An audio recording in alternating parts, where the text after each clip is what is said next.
Hi guys, so today we're going to be working on 9.1 and I'm going to do example 1 and 2. Example 1 starts on page 311 of your textbook.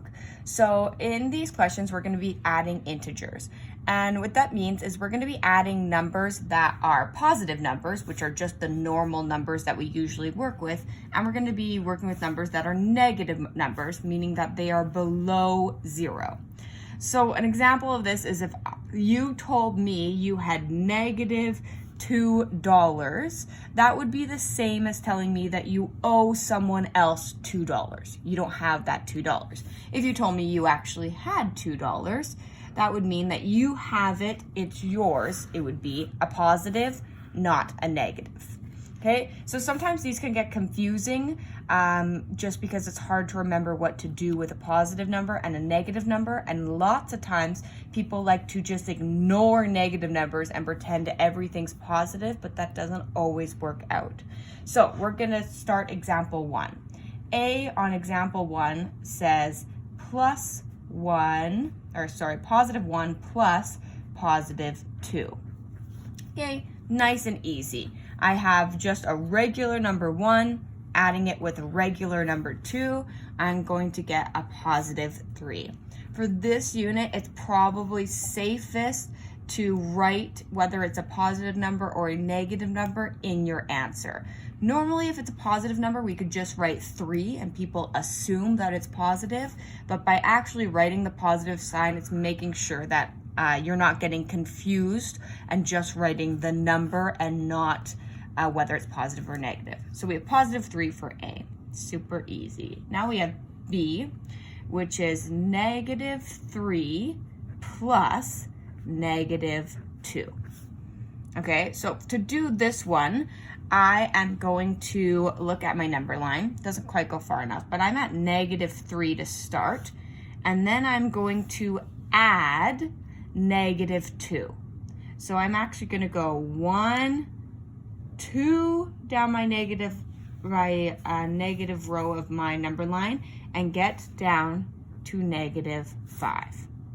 So again, if you thought of this in terms of money, if you owe someone $3 and then you also owe someone else $2, in total you owe that person $5.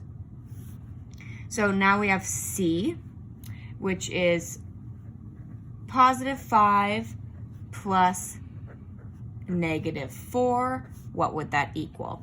So I'm going to start up here. I have a positive 5, and now I need to add negative 4. 1, 2, 3, 4. I actually end up at positive 1. Okay, so this almost is acting like a subtraction, really, that negative number. And again, if you think about it in terms of money, you have $5, you owe someone $4, how much do you actually have left? D is negative 6 plus positive 2. So I'm at way over here at negative 6, but I'm going to add 2 and a positive 2. So I'm going to get to negative 5, negative 4 would be my answer. So that's example 1 on page 311. So now I'm going to go down and do example 2. So example 2 says Ray spent $5 on bus fares to visit his aunt. During the visit, she gave him $12 for doing some yard work. How much money did Ray gain from the visit? So I know that he had to spend $5. So that's really a negative 5 because he spent it, that money is gone. But he gained $12. So that would be a positive number. So to figure out how much he gained during the visit, I'm going to add. So I have negative 5 plus 12. The way they do this in this example is they use a little diagram of pictures. So that's how I'm going to do this as well. So here's my negative 5. I'm going to draw it as colored in circles. 1, 2, 3, 4, 5. And my plus 12 I'm going to do with not colored in circles.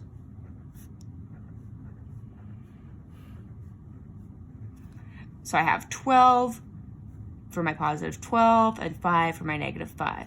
These are going to cancel each other out. Because if you have negative $1 and then you find $1, you break even. There's no consequence. So these 5 are going to cancel out some of my positive numbers, and that leaves me with 1, 2, 3, 4, 5, 6, 7, a positive 7 left. So you can either think of it in terms of subtracting the negative number, or you can do a little diagram in your notes to help you out. But you are going to be working on 5, 6, 7, and 8, starting on page 313 in your textbook. Please let me know if you have any questions, because this is the beginning of the unit, so I know that might make it a little bit more confusing. So reach out to me if you need any help. That's what I'm here for. Talk to you guys later.